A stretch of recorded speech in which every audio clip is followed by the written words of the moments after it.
My name is Florian, Floyd Mueller, from RMIT University in Melbourne, Australia. This is Katherine Isbister, and Jessica Hammer is right there. Thank you. I should have started with ladies first, so I apologize already for that.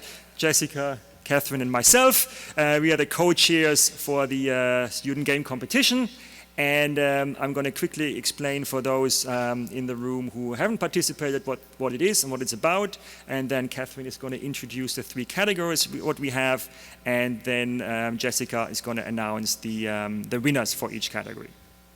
So what is the student games competition? Not to be confused with the student research competition, who have their finals later, and the student design competition. The student games competition awards innovative game design within the CHI conference in order to promote the field of games and advance the field. And for that, CHI acknowledges the great work that students do within their degrees and research structures and brings them here to CHI and forms a community amongst them and helps them to develop their career further. And by the way, there is an award for the winners in the categories. The way it works is that the students submit their game in the form of a description of their game, but also an articulation why that game fits within a CHI context, as well as executables, so you can actually try out the games. And then the reviewers look at the games and decide on 3 finalists for each category. The 3 categories are A, games for a purpose, B, innovative interface, and C, innovative game design. And as I said, Katherine is going to explain them in details when she brings the 3 category finalists up on stage, because every team has now presented their games in every coffee break so far. So these are the games that you have seen outside, and we really acknowledge and thank all the students for all their hard work in presenting these games to you instead of having a coffee like all the rest of us. So thank you for that.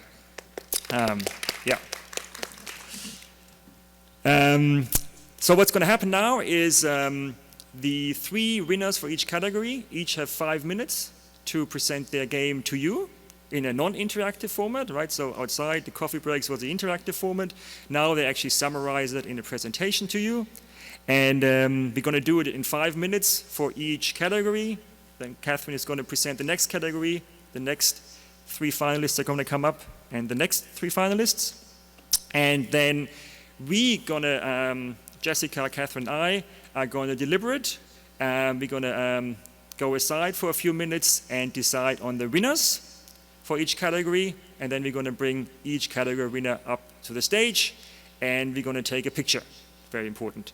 We're going to do that because that picture is going to then be shown at the closing plenary, where the winners are going to be again announced to the entire room when the room is filled at the closing plenary with everybody else from the conference. So here's your chance to shine on the same stage as the opening and closing plenary, because everybody is going to see your face on that screen. So that's very exciting, no pressure here. All right, without further ado, I think that's all I wanted to cover for that. So again, thank you for all your hard work, thank you for submitting, thank you for demoing, and you're all winners already. Now it's just a small little extra thing, but again, congratulations all for making it to the finalists. You did a wonderful job, so thank you for that.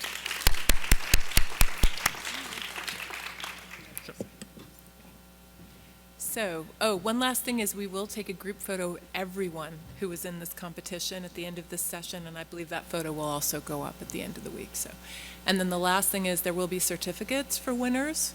They're going to be printed today. Obviously, we don't have them pre-printed because we wanted to consider everything about your games. We wanted to play your games. We read, of course, your papers, and they were also reviewed by others.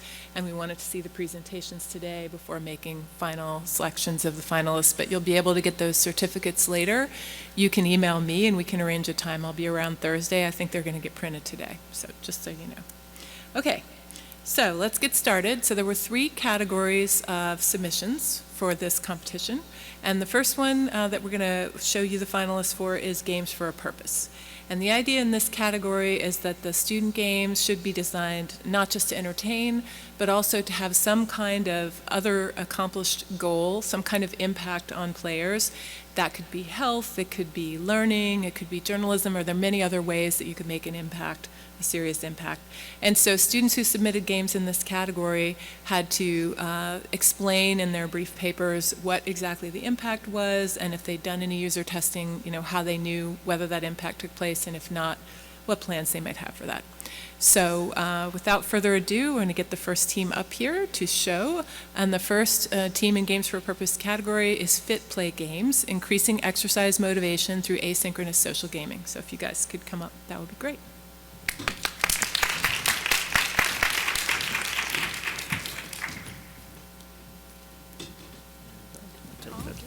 Oh yeah, and I should mention that Jessica sits down there because she's got the timer. So you've got 5 minutes. If you're not sure, she's got the timer in front of her. Thank you. Awesome. Okay, my name is Sarah Skrleff. I'm from Brigham Young University, and I'm really excited to represent our team, Fit Play Games. My other teammates couldn't be here today, but they are here in spirit. Fit Play Games is fitness motivation through asynchronous social gaming on Fitbit. So what's the problem? We were really disgruntled by current fitness trackers. Fitness trackers have the amazing potential to increase exercise motivation, but 1/3 go abandoned shortly after first use. And we believe this is because there's a lack of playful game mechanics. The way it kind of works is just like a weekend challenge where it's like, hey, okay, I'm going to challenge you and we're going to see who can walk the fastest, go. And that doesn't really work for every kind of player type, and this can be very discouraging and demotivating to many people. So our design goals when creating our application to combat these issues was to motivate users to exercise more and prolong the use of their fitness tracker, appeal to multiple playstyles and schedules, and serve as a research platform to understand, thank you, asynchronous social gaming. And so one of our games, the way it works is called Hot Potato, and it works traditionally just like a regular traditional hot potato game.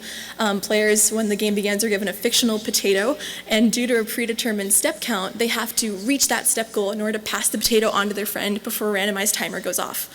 And so this is our friend Curtis. He'll be playing this game with our friend Logan, and so Logan has invited Curtis to play with him, and he set a step count goal, and he set a time that he'd like to play. And so Curtis can log in and tell Logan, yeah, I definitely want to play with you, and then the game begins. And as soon as you find out that the potato is yours, you have to run as fast as you can and get that potato out of your hands into someone else's problem before the randomized timer goes off.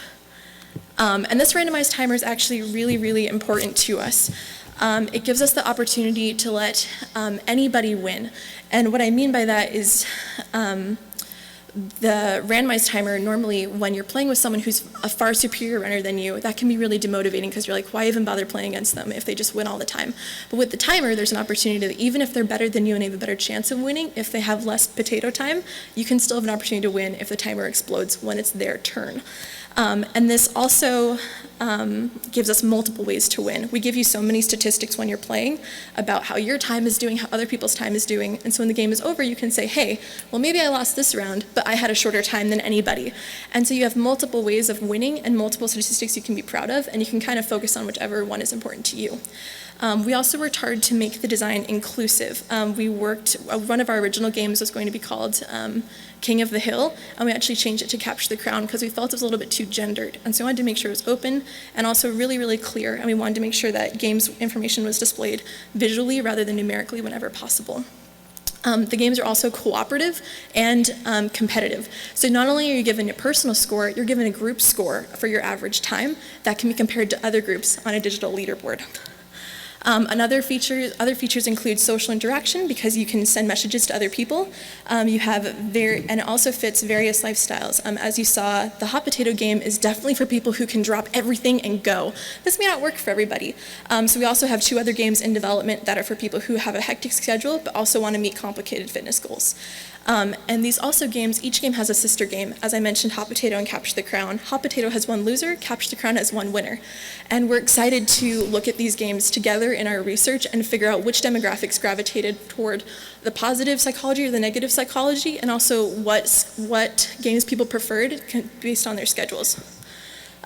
So for our process, we did a really comprehensive literature review and competitive review, just to see what we believe there were gaps. We wanted to just confirm what those were and also understand the psychology behind gaming. We spent the most time on our functional prototype, making sure the technology that we wanted actually existed and could be accomplished by our team. And then we're currently in play testing. We've been testing for 2 weeks with 71 users across the world. And we take the data from their 30 days prior to joining the app and the next 30 days after they join the app. And we're really excited to compare that data, do evaluation, and publish results.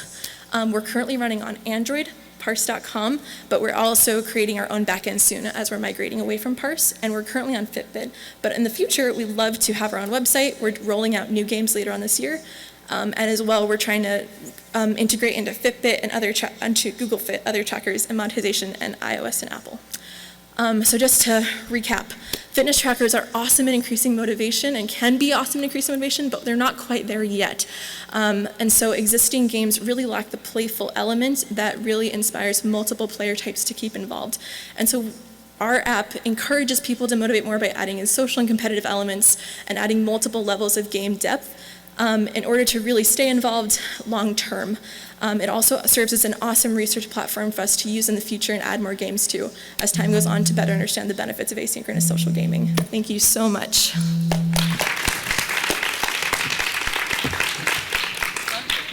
We have PinchFun come on up. Ooh, I'm sorry. Thank you. No problem. All right. So the next game in the serious games category Yeah, you have audio coming out too. is PinchFun. So the next game in the serious games category is PinchFun, which is a fine motor training game for preschool children with developmental delay.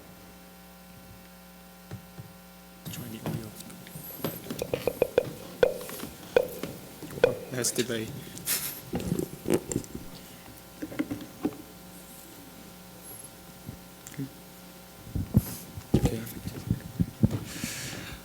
Hi, ladies and gentlemen. I'm Dennis Wang from National Chen University, Taiwan.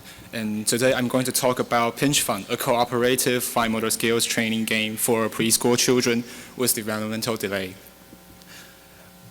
In the process of growing, the development of fine motor skills is crucial. And fine motor skills are the skills involving exercises of small muscles of the hand. As you can see, these movements are all fine motor skills. And if fine motor skills didn't develop well, the kids will possibly be developmental delay, and it will affect the children's basic skills in the future. So how can children improve their fine motor skills now?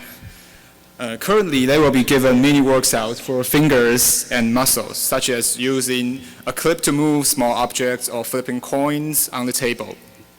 However, the problem with these trainings are that the children get bored with these workouts, and they're repetitive and monotone, and children will lose attention to the training. Also, these tasks are hard to continue at home because parents don't get accustomed to the training process. That's why we designed PinchFun, a cooperative game to motivate the children to concentrate more on the training. So the story of the game is there's a dolphin, and the dolphin's name is Amo, and Amo who would like to visit his friends who live far, far away. He wants to bring lots of gifts with him, so we're going to collect the gifts for Amo with him together. And the trip is very lonely and dangerous, so if he goes alone. So the players are going to be his companion and help Amo to go on the quest. We use two kinds of controller in the game, so two players, the children, and the parents can help Amo do different kinds of tasks. A clip with 4 sensitive resistors will help Amo blow bubbles to collect gifts. And a lead motion controller will control the swim and the position of Amo. There's a warm-up scene in the game, so children and parents can get familiar to the control. After a while, parents can choose the difficulty, depends on how the children react to the warm-up, just like you see. It has normal and advanced. In the game, there's a total of 20 gifts to collect. To collect gifts, players need to move to the right positions and blow a bubble of the right size. When the gift is bigger, you have to pinch harder, so you'll blow a bigger bubble. When the bubble is big enough, it will collect the gift, and the player using the force-sensitive clips needs to release and repinch the clip to repinch the clip so a new bubble will appear. Repeating the pinch and release process is very crucial, and through our game mechanism, the kids will repeat the process naturally. The mechanism was designed after our user studies, and we found that children always keep pinching the clip without release.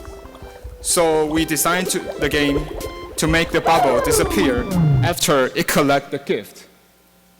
And there are also assisting sound effects, just like what you hear. So the kids would naturally repeat the pinch and release movement of fingers.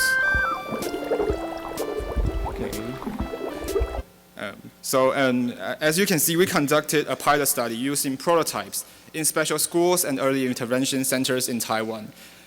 And we found that through different types of feedbacks, we can bring lots of fun and activate learning motivations to children. So we adopt these feedbacks and put it into our game design. In our user studies, we've also found that kids and parents can enjoy the game together. The relationship has been improved, and they tend to discuss the game strategies during play with each other.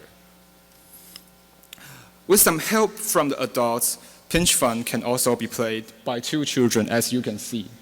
The kid in the Wolverine clothes is trying to tell her sister and to do something like this. They have very interesting interaction as we observed.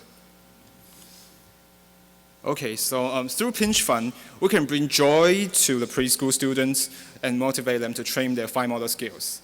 And cooperations will also encourage children to train more and concentrate more in the game. And through PinchFun, we can change the role of adults from advisor to teammate in the whole training process. Okay, so this is our game, PinchFun. Thank you for your listening. If anyone wants to play our game later, you can directly find us. We're here, yeah. Thanks. Can we get the As If team to come up now? Thank you. So the final finalist in the serious games category is As If, which is a Connect game as an empathy tool for experiencing the mobility limitation of chronic pain patients.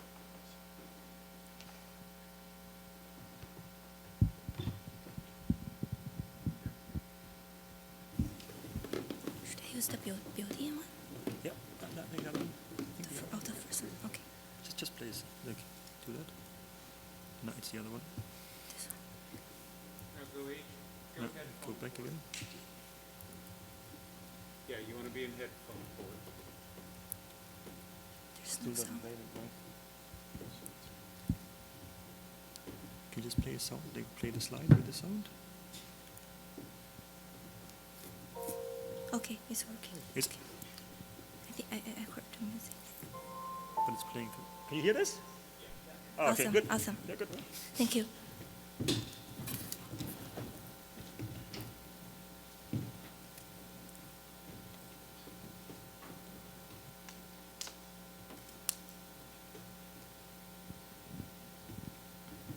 Hello everyone. Today we are presenting a game, an empathy game named As If, and we want to create the experience of living a day as if you are a chronic pain patient.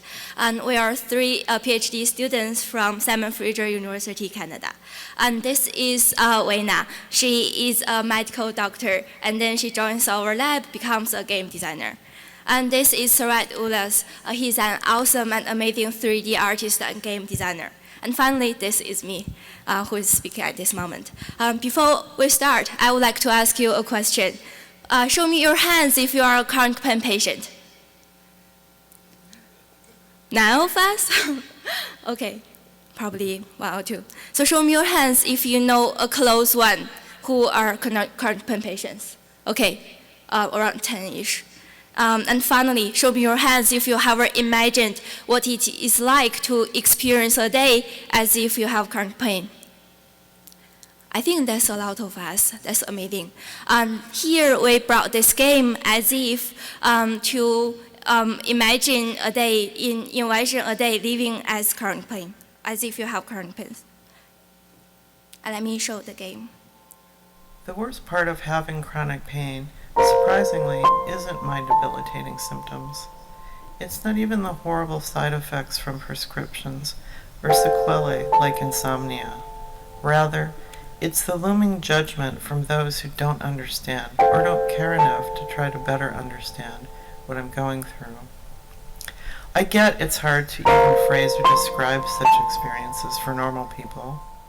So now I'm glad to invite you to be me, a chronic pain patient, and a grandmother who tries to bake a cake for her beloved granddaughter for an entire day as if you are a chronic pain patient.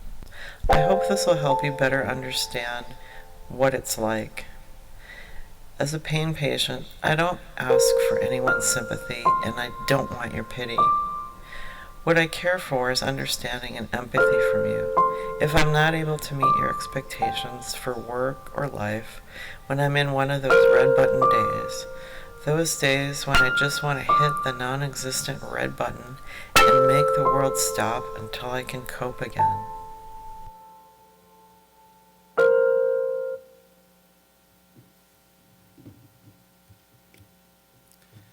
So as we talked, pain is a universal experience, yet it's unique to the sufferer, and it becomes really hard to describe, especially if you're a chronic pain patient, because your symptoms, your pain won't be visible to others, as there is no external stimuli that can be absorbed by them.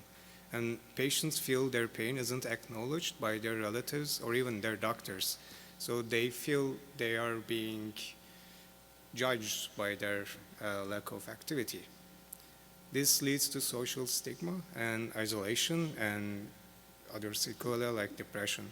To address this, we create this game, As If, which lets you play as if you were a chronic pain patient. It gives you first-hand experience how this fear of pain and these avoidance behaviors might be limiting your physical actions during the day.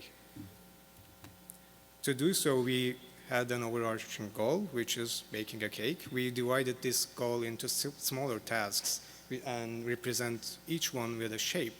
So you have to connect the dots by controlling your avatar, as you've seen in the video. But what the trick is, we actually induce this virtual limitation to the range of motion of the avatar. So even if you think it's going to be easy, it becomes so much more difficult when you're impaired. And also, based on our pilot study with a few non-patients, they tell me narrative stories can immerse them better with the real-life experience. Therefore, our character has a background story. She is a grandma and also a cake baker. Finally, we would like to thank our supervisor, Professor Dan Garmala, who is also a current pain patient, and that's why she attends this conference via a BEAM robot. And also we thank for all the funding councils. Finally, we would like to invite you to try our game as if you are a patient, because one day in the future, you may encounter the one or your close one who has chronic pain. And also this game as if helps you to better understanding them and help you to communicate pain experience. And those are some related work and references. Thank you so much. Thank you very much. So could we get the gravity pull team up here to set up? All right, so those were our 3 finalists in the serious games category. The next of the 3 categories was innovative interface. And games in this category, of course, should also be entertaining and interesting, but should be pushing the boundaries of current interface practices. And so over the years, we've had this competition for several years. There have been many different modalities people have experimented with, gesture, multi-touch, haptics, and the like. But the principle here is pushing the boundary of interface. And we have 3 finalists in this category. And the first one is now called Gravity Pull VR, exploring the use of walking in place to create immersive VR games. All right. Hi, my name is Sam Tregilis. I'm from the University of Nevada, Reno, and I'm just going to be showing off our game, Gravity Pull. It's VR Drop here, but it's also called Gravity Pull online. But I'll just show you a quick preview of the game really quick. It is essentially a VR puzzle game that's designed for mobile VR, where you basically walk around and solve puzzles and move from room to room, kind of like Portal. And really quick, if you're not familiar with what Google Cardboard is, it's just essentially a box that you put your phone into, and then you have a fully functioning VR device. Well over 5 million Google Cardboard units have been shipped. So people around the world are already experiencing VR, but right now a big issue is that the input options are super limited. You basically just have a single button on the Google Cardboard itself. You can't get access to the touchscreen since it's actually inside this cardboard box. So it's kind of tricky. And so as a result, a lot of these games are very basic. Oh, sorry. Let's see. They're very basic experiences that are just look and see sort of non-interactive experiences. So you're not really free to explore these new exciting worlds. You're just kind of being guided through them. Some developers have kind of come around with some different ideas on how to move around in VR. Some people have tried kind of like an auto walk technique where you look down at your feet and move forward. But obviously this kind of pulls you out of the experience. You have to look down and not look where you want to look. There's also been kind of a beacon-based approach where you can focus your gaze on different beacons in the environment and then move to those. But then you're kind of constrained to only moving to very specific places. You can't actually freely explore it all. And we thought, walking and running is kind of the most natural way of moving, but that type of input doesn't exist. But since we have access to the accelerometer and the gyroscope on the phone, we can kind of do some basic step counting and maybe use that to drive locomotion. So as a result, we kind of made, this idea of, walking in place for virtual locomotion. And so you can kind of see me. Everyone looks like this. It's fine. It's just kind of a way you can walk in place to move around. And our implementation is called VR Step. The basic gist of it is that we detect steps in real time with a really low CPU overhead. Because this is for mobile VR on a smartphone, you're already rendering 2 3D images at 60 frames a second. You need all the rest of the game logic to be very low overhead and not very demanding. So that's kind of important. And then we just basically translate those steps into virtual locomotion. You can actually walk faster to move faster and walk slower to move slower. And you don't need any extra controllers or anything else. It just works with a smartphone. So kind of the game design goals I had for Gravity Pull were to make a game that showcases this walking in place input. We were targeting Google Cardboard, and the graphics needed to be simple enough for a smartphone to render, and we needed to only use one button of input for the whole game. So our initial game was kind of this exercise game where you actually run and jump to move around, but this got tiring very quickly, and I think it didn't really show the cool part of VR Step, which is the ability to explore your environment and go wherever you want to go. So as a result, I kind of wanted to make a puzzle game, which requires users to explore their environment. It's a little bit slower paced, so there's no need for running and there's less frustration. And also, I just kind of love puzzle games, so I wanted to make one. So this is kind of the general gist of the game. You can actually pull a box towards you by pressing the button on your Google Cardboard and then move around, and then you release the button to throw it. And then that activates different things in the environment. It's very similar to Portal and Tron kind of graphics. And so this is kind of similar to Half-Life 2, like Gravity Gun, I guess. And basically just from those basic mechanics, I just kind of added more things. And there's different elevators and pushers that push the player in the boxes. The visual style is very grid-based because that lets you estimate distances really well, and it also gives you an indication of when you're moving, and you always know when you're moving. And then there's different elements like this kind of clear glass, and that lets you pull boxes, but it stops the boxes at the glass so that you have a little bit of control, and it also leads to some cool puzzle mechanics. So kind of to sum everything up, I think that mobile VR can actually create very compelling experiences. I don't think that it should be written off as just a gimmick. It's actually very cool. And also just that single button input is a really fun design challenge to try and make something with just a single button and then the gyroscope. And also, just in general for VR games, players do want to explore, and I think that we should let them, and we shouldn't constrain them to these single location pointer-based things. And I think that this also has a huge potential for very active VR games and exercise games that can motivate people to exercise and just really open up the whole field of mobile VR in general. And this game is actually available right now on the Android App Store and the iOS App Store for free, just to try out, and you can see if you like it or not. And also we've released a plugin for Unity so that you can implement this yourself. So, and yeah, that's it. All right. Thank you very much. Okay. Next we have Garden. Can the Garden team come up? This is a mixed reality experience combining virtual reality and 3D reconstruction.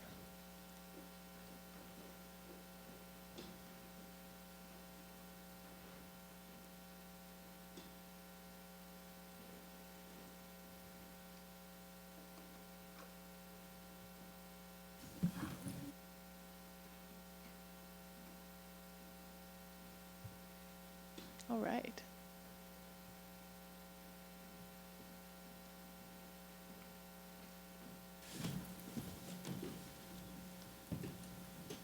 Yep. Okay, so we are Garden. I'm Cage, and this is Wei.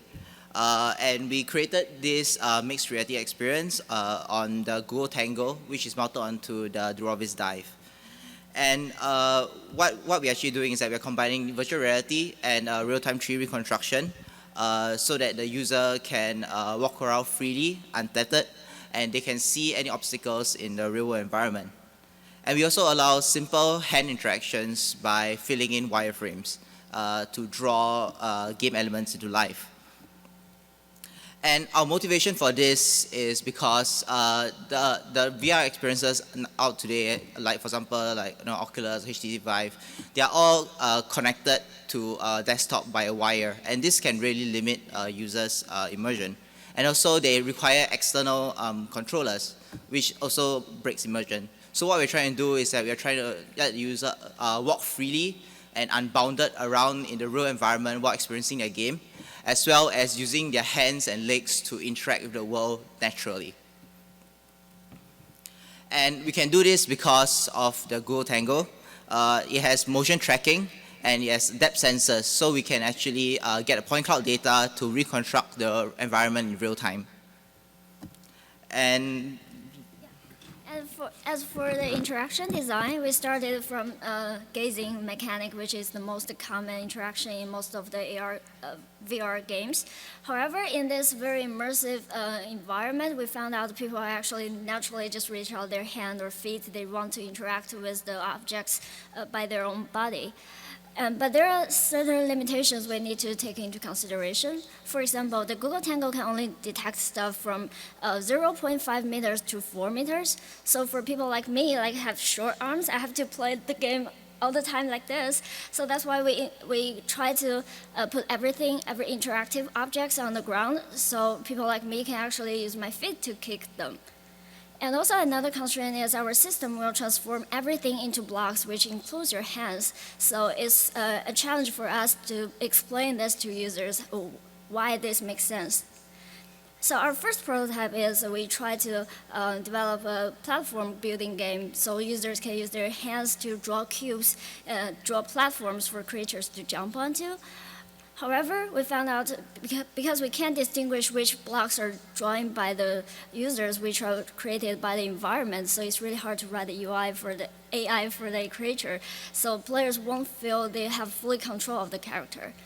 And our second demo is we kept the pet as a metal detector to help users to find the hiding sheep in the bush, and the user can actually poke the bush to find the sheep. However, we found out the metal detector is not really working in this first-person perspective environment, and also people prefer more instant feedback. So that's why we implement the final interaction as a filling in the frames.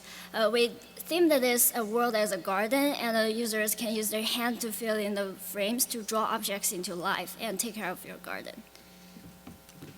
Yep.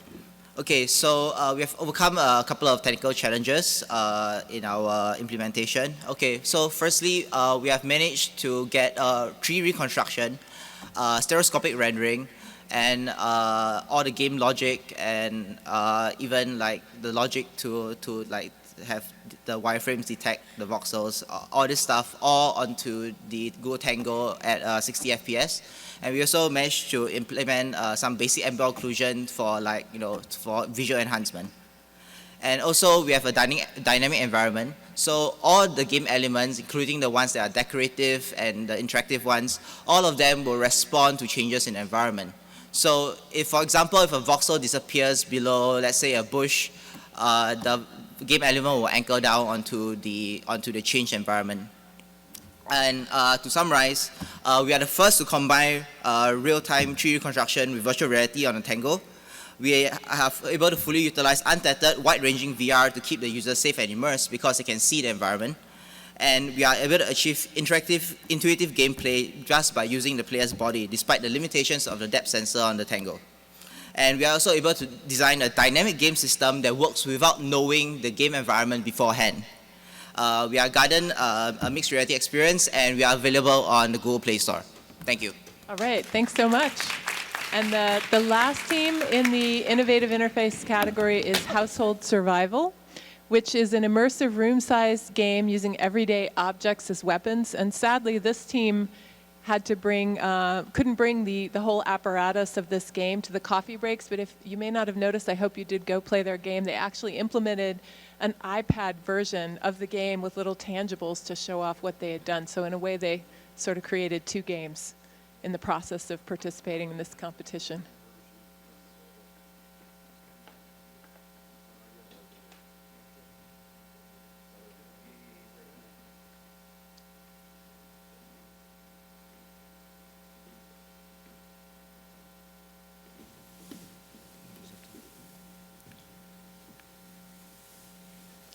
Is there? Change the resolution.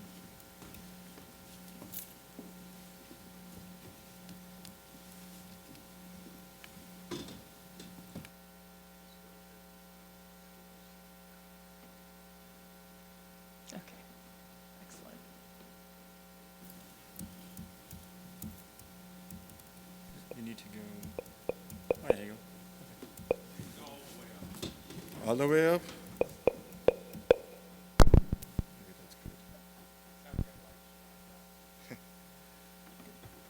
Okay, hello everyone. Yeah, I'm here to talk about household survival, and it's about how we implemented a version where you could get your everyday household objects and make them as weapons. And this could let you make your immersive room-sized gaming more fun and super cool. So let's get into it. The game's easy. It's a tower defense style game. It looks like this. You have little cute monsters attacking your house. And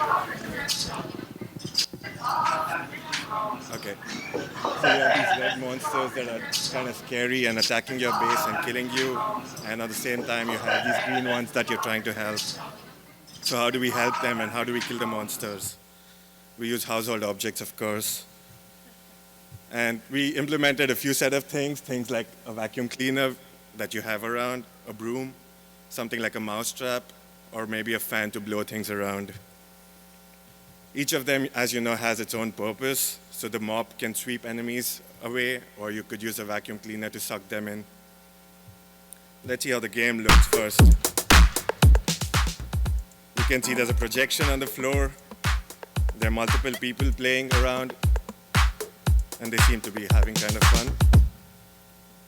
This is our technical setup back in the lab, which, as you mentioned, we could not bring over. It's basically got a bunch of OptiTrack cameras and a projector. And we have these different household objects that you're using as weapons. The projector displays the virtual objects on the floor, and you can tag along and play with your friends. So what's the cool part here? That you're using everyday objects and interacting with them. There has been work in the HCI field before also with everyday objects and tangibles and integrating it into digital environments. What's typically done is something like this. You take an object, something like a water bottle, and you look at it. What kind of features does it have? You can twist the cap, right? You can rotate it. So how do you create a digital counterpart to that? You map this to a dial, and that way you can kind of map the affordance of this physical object to a digital counterpart. But we thought, what about the purpose of these objects? these come with some affordances, but they actually have a real-world purpose. In the case of the bottle, what is it? It's to dispose liquid and pour out things, or maybe collect liquids as well. So if you had to use something like this water bottle in your household game, or in our game that we implemented, how would you do this? You would do it in a purpose-centric way. So that would mean you would take your water bottle and you would pour out some liquid and kill your enemy bots. So in this way, we are translating real-world purpose into the function in the virtual world as well. And like you mentioned, we brought along an iPad version, and it looks like this. You have little tangible objects, and you're fighting off your enemies. And so we have a little fan that's blowing them away. And you can, of course, combine them together.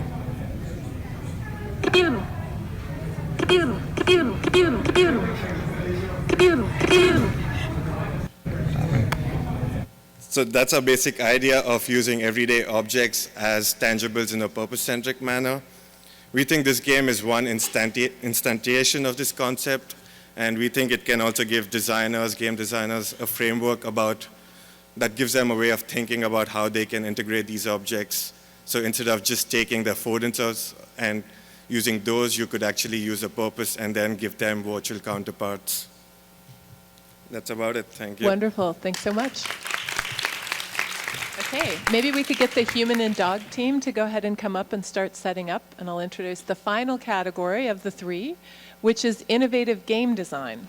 And so this category is meant to be games that push the boundaries of current game mechanics and/or design.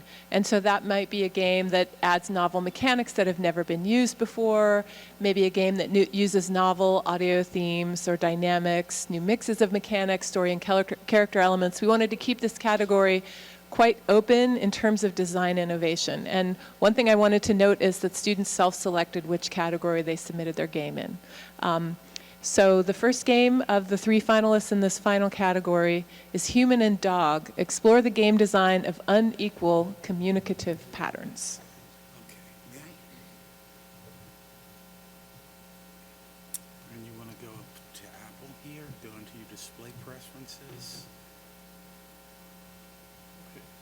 And in display, go scale. While they're finishing setting up, I just wanted to say that as the co-chairs, we were incredibly impressed with the quality of the games that came through this year, and it was difficult even to pick finalists.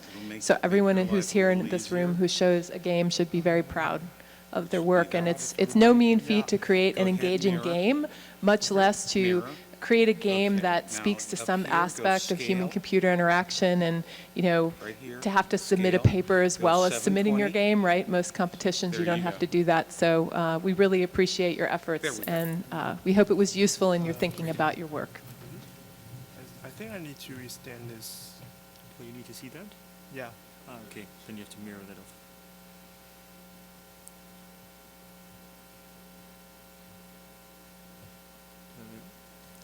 So we ate up some of our time at the beginning of the session with AV issues, so we'll try to be very quick in wrapping up our deliberations and turn around with finalists as soon as these presentations are over. So apologies in advance to those who will be waiting the tail end of this session.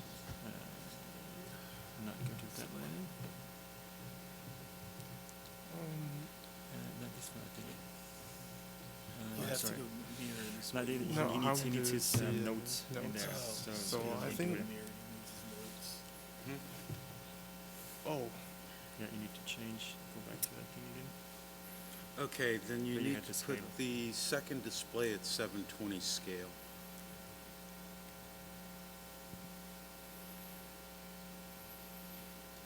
So go ahead, gather your windows down at the bottom here. Oh, okay. Okay, now go to the display behind that one. Yeah. Okay, scale it to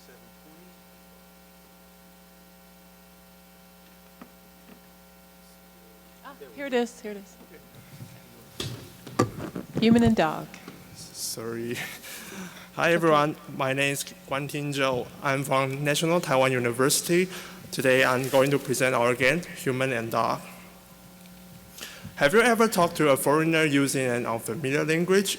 You may feel pretty awkward or frustrated when the communication fails. We call this unequal communication situation, and it may be seen as a failure in real life. However, when it comes to gaming, it can be a great concept for a challenging and interesting game. Charade is a typical example that one player expresses a word or phrase through body language, and the others try to guess the answer. Inspired by this, we have designed a two-player rune escape type of game, which involves two characters, a human and a dog. The human can communicate with the dog with the verbal language.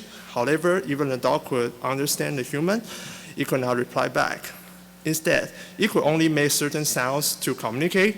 We have designed the puzzles to make each player hold different clues of puzzles, which make the restrict communication a must in the gaming process.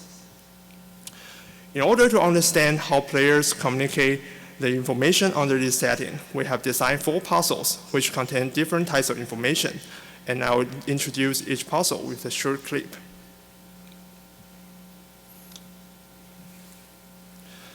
In the first puzzle, players have to figure out the password of the keypad together.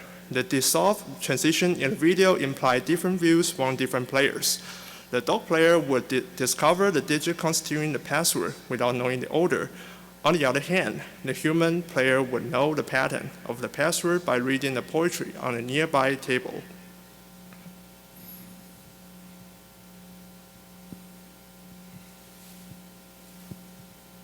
Okay. The second puzzle, they need to solve a modified A puzzle. The human would remove the shutter to let remove the shutter to let the dog pass through a passage on the wall. After the dog passes through the passage, and he'll see the information on the wall.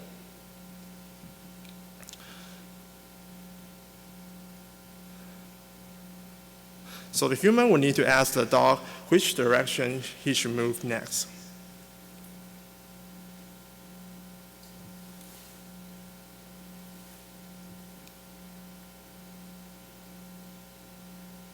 Okay. The third puzzle, they need to destroy 3 mushrooms together. The spatial mushroom can only be visible to the dog, and the human will realize that he needs to destroy them with a pistol after reading a document on a table.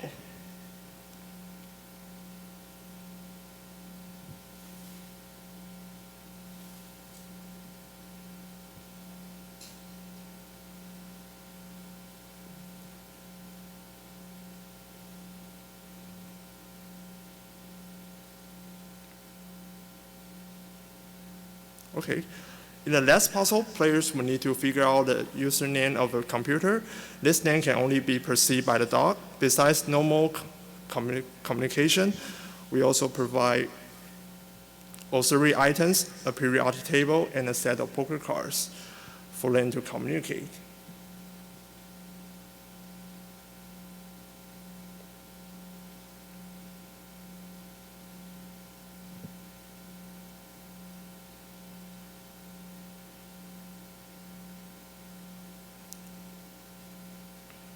Okay.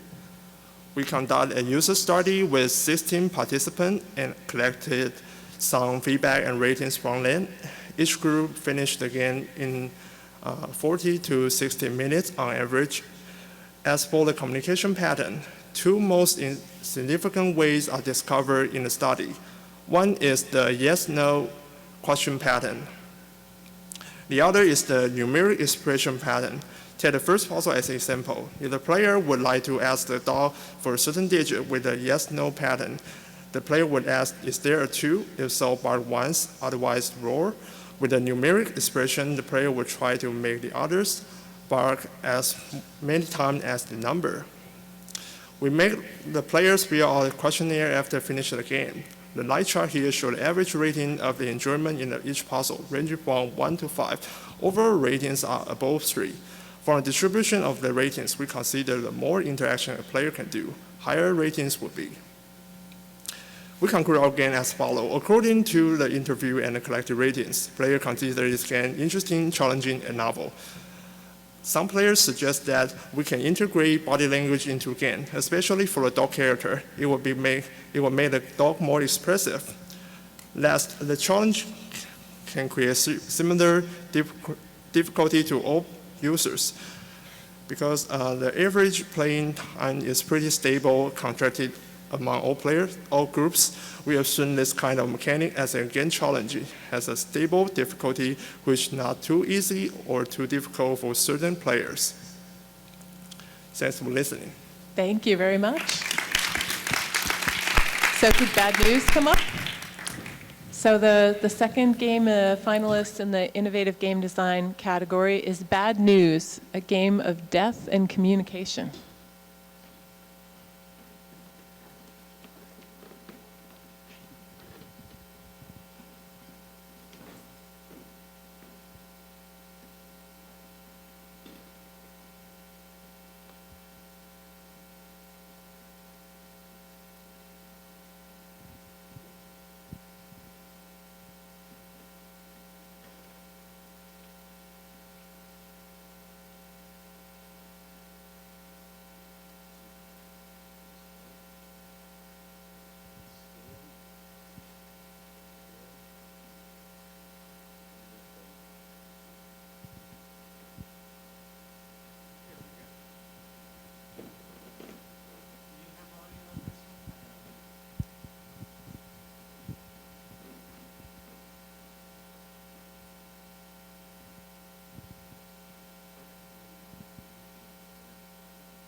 Bad News, and that meant that when Katherine emailed us about the game, because we have to exchange emails because of different locations, the subject line was Bad News.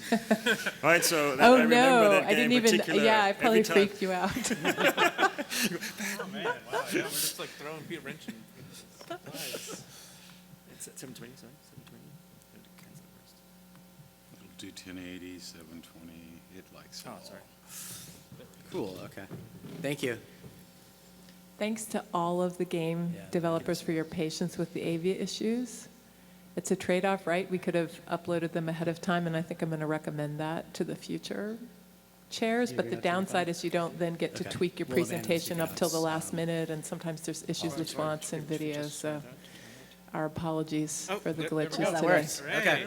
All right, super. Bad news. Bad news. Thank you. Okay. We are members of UC Santa Cruz's Expressive Intelligence Studio, and like Floyd has said, we're here to talk about Bad News, a game of death and communication. So Bad News is a game about death notification that combines deep simulation and live performance. The premise is this: someone in a small American town has died in the summer of 1979, and the player is the mortician's assistant. As such, the player is tasked with identifying the deceased, given only their physical description and location, identifying the next of kin of the deceased person, another resident of the town, and finally tracking down and notifying the next of kin. To do this, the player must explore a procedurally generated town that's generated anew for each playthrough, and converse with its residents who are each played by a live improvisational human actor. All the while, the player must remain discreet so as to respect the privacy of the family. We had several motivations for making Bad News. Death is an inescapable part of the human experience. While death features prominently in many games, there's typically little consequence and no opportunity or invitation for reflection. Bad News' solemn relationship with death allows players to interact with and perhaps bring solace to the lives it touches. Moreover, Bad News is a game about real life. Though the towns are comprised of what might be considered run-of-the-mill people, the rich social connections between them and their personal interactions with the player brings out the inherent wonder of their seemingly mundane lives. death is a sensitive subject, and we aimed to design an experience in which players not only treated death with respect, but with a sense of empathy for the virtual characters affected by it. That said, we did not want to trigger personal, painful memories for our players, so the players given much authorial control. Players determine what parts of the town and which NPCs become narratively important, but they also establish tone. If a player resists the intended somber tone, the actor can match that energy in real time to spare the player from accessing emotional depths they don't feel comfortable role-playing. Thus, though the player drives the experience, the story is created in concert with the actor, whose performance in turn is informed by the simulation, resulting in an experiment in mixed initiative authorial control.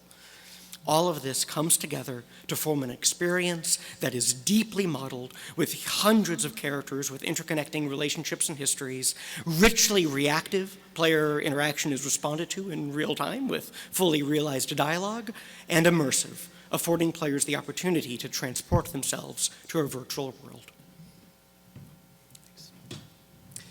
Our game design comprises 3 discrete entities: the player and the actor, who we've already discussed, and a wizard. The wizard stations himself out of sight during gameplay, maintains the actor and player interfaces, live codes modifications to the simulation in real time, and crucially maintains the overall experience, ensuring a dramatic arc and narrative intrigue. Now, underpinning the game design, crucially, is a deep simulation of an American small town. By this simulation, we generate, for each playthrough of Bad News, a totally unique town with its own residents, places, and history. We specifically simulate its history from its founding in 1839 to the time that gameplay takes place, which is the summer of 1979. Now, out of this simulation will emerge a rich array of social and family networks that characters embed themselves in and that the player can explore. And crucially in this simulation, characters form subjective beliefs about the world. So these are beliefs about the town, its residents, places, and history. And these beliefs may not be true. So characters may misremember memories that they had, and characters may tell lies to one another. This means that the player, in playing Bad News and exploring the town, is never quite sure of what the truth is and has to vet sources against other ones to home in on the truth of the matter. Now, we believe that Bad News is innovative for a number of reasons. There have been very few games that have ever combined computation and improv acting, and to our knowledge, no other game has ever combined this sort of deep simulation of agents with improv acting. To reiterate, it's deep. The characters in it live their own lives and form the beliefs about the world around them. It's highly reactive. The actor can respond to both the tone and the unfolding narrative that the player is interacting with. And finally, it's deeply immersive. Despite having just a text interface and interacting with an actor, players tend to find themselves lost in the experience. And perhaps most importantly, it's sort of an honest, sincere look at death that players tend to approach with real empathy, despite the fact that it's just simulated agents that they're dealing with. Thank you. Bad News, thank you. Thank you so much, guys. And the last game in the category of innovative game design is Boom Cha Cha. So if that team could come up and get set up. So while they're doing that, I want to give you a brief logistical notes. All student game competitors who are here today, once this team is done, we're going to have the student volunteer who's here with the camera to take a group photo of you all standing over there while the judges kind of come to conclusions about the awards. Then we'll do the awards announcement. So just keep that in mind and be ready for a little photo. And we'll wrap up as fast as we can because we know people probably have lunch dates and such.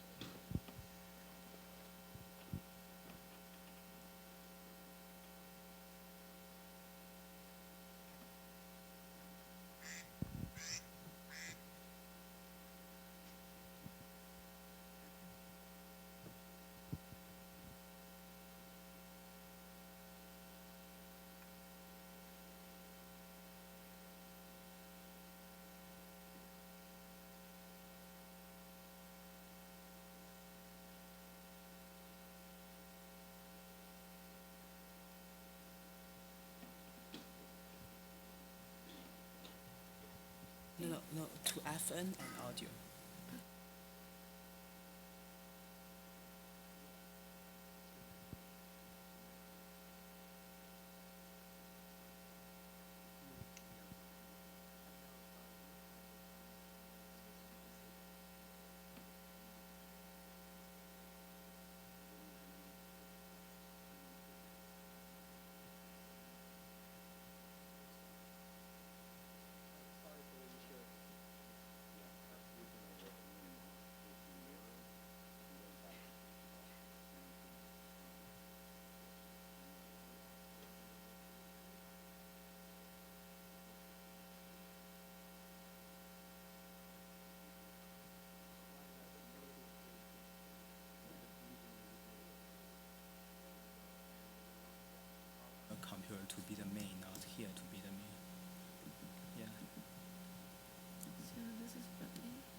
Yes, this one will have audio, I'm sorry. It's fine. How many people does it Yeah, take to good. make a computer display? It's like the light bulb joke.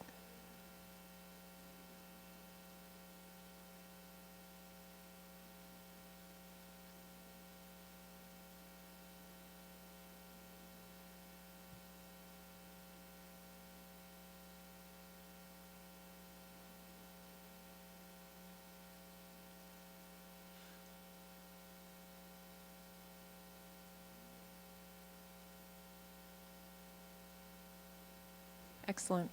All right.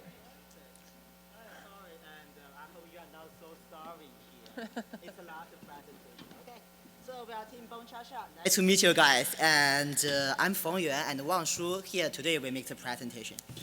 Okay, to begin with, let us introduce our background of our game.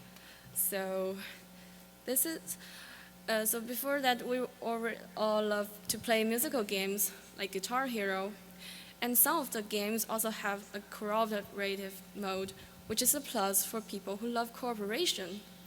But actually, are these games really cooperative? And when we look at the graph of those games, people are actually playing together with the music, but there is barely cooperation between each other, even if they share the same total score. So in our vision, what we really wanted about cooperation is at least that we can have direct interaction between each other. And our cooperation needs to have some beneficial influence towards the same goal. That's why cooperation is fun, because we can help each other. And another form of game that is really popular and cooperative is multiplayer role-playing games. In those games, people will pick different roles to help each other, and the quality of cooperation will tell the difference between defeat and victory. Yeah, so why don't we incorporate those idea of role-playing games into musical games and make them more cooperative? So back to now, our goal is quite clear now. We need to merge the RPG game into the rhythm game, make it cooperative. It's a lesson a bit hard, but we made it, so let's go through with our game design. So basically, we assign players into 3 roles by picking up their physical weapons.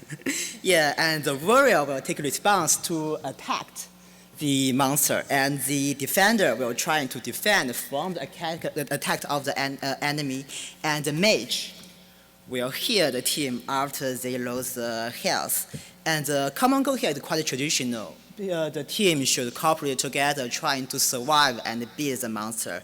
And don't forget, those RPGs are all sold for our rhythm game. We require our users doing the stuff just based on rhythm, one by one. Yep. And we call this mechanism called rhythm-based group decision. Our music is actually on 6 bits, which will listen like boom cha cha, boom cha cha, boom cha cha, boom cha cha. And during each boom cha cha section, the whole team need to determine what order for them to swipe their weapons. Just like the video shows here. The video does not work. It's fine. And you say that this guy just doing the boom, and who doing the boom will take response of what to do. Something like if the mega doing the boom, it will heal the team. And if the warrior doing the boom, it will just lead the team to attack. And after the first attack, we will just encourage other players not only to spare, but doing the cha-cha bits. Just like the right one, you can find other people follow the first one and make it more powerful and more efficient. And the whole game will be look like this.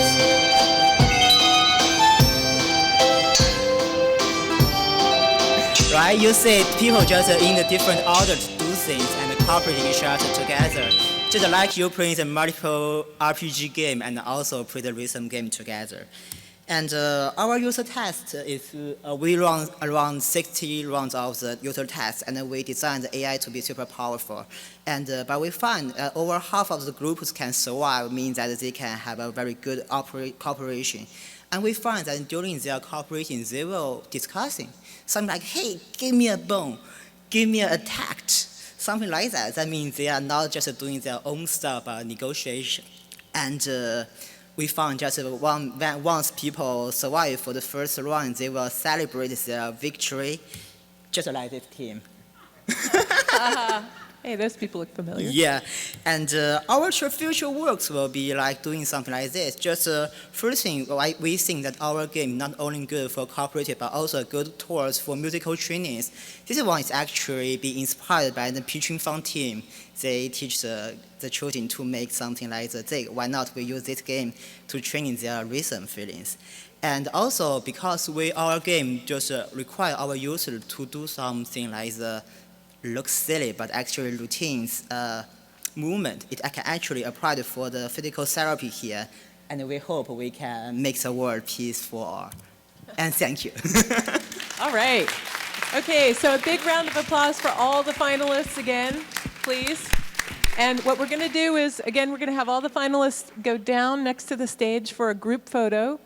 And while you're doing that, we're going to have final little deliberations among us, and we'll quickly announce the finalists. Congratulations again to all of the finalists, and we really enjoyed playing your games and reading your papers and getting a chance to meet you and play with you here at CHI. Before I announce the winners, I would just like to say two things. First of all, given that we're short on time, we're going to ask the winners to just stay to do their group photos rather than make everyone else wait while we do them. So if we do announce your team, you're going to come on up, we're going to applaud you, and then you're going to wait over there for us to do photos. As we said before, you'll be picking up your certificates tomorrow from You can email me and we'll Katherine. Coordinate. Email her and you can So I coordinate. get them in my hands, I'll get them to you. So with that out of the way, it is my very great honor and pleasure to announce the winners of each of our 3 categories. And I'm going to start with games with a purpose. The game that we chose is a game that did an exceptional job selecting a problem and matching that problem to a simple but effective mechanic. We would call it Pinch Perfect. Please come up, Team PinchFun.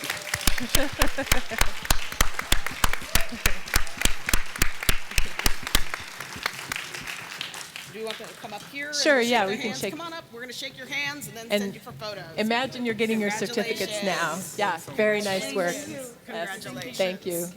Okay, and wait, why don't you go Yeah, why don't wait you over guys there. step over here and we'll all Perfect. talk about the end. In the innovative interface category, the game that we selected, we thought captured a naturalistic interface with exceptional design space for future games using it, not only the one that was implemented. We'd say it really pulled us in. Gravity pull. Please come up, shake our hands. Yes, I am coming up with the bad jokes on the fly. It's kind of impressive. Congrats.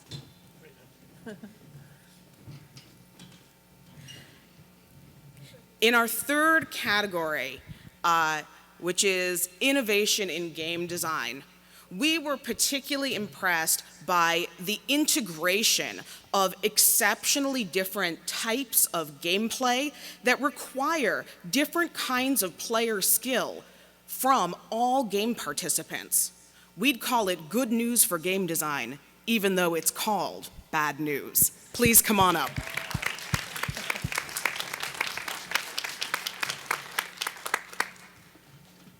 Congratulations. Thank you. Congratulations. Yeah, congrats, guys. Congratulations. Congrats. Yeah. All right, so we'd like to just do a round of applause for all of the winners. And we hope that we'll see all of you making more games and hopefully back at the CHI Student Game Competition next year. So thank you all. Yeah, thanks very much.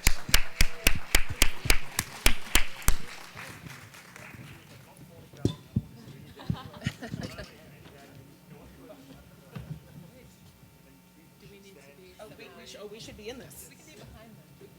That's only going to work for 2 of you. Okay, you go Oh, ahead. yeah, in Go the ahead. middle. I'm good behind.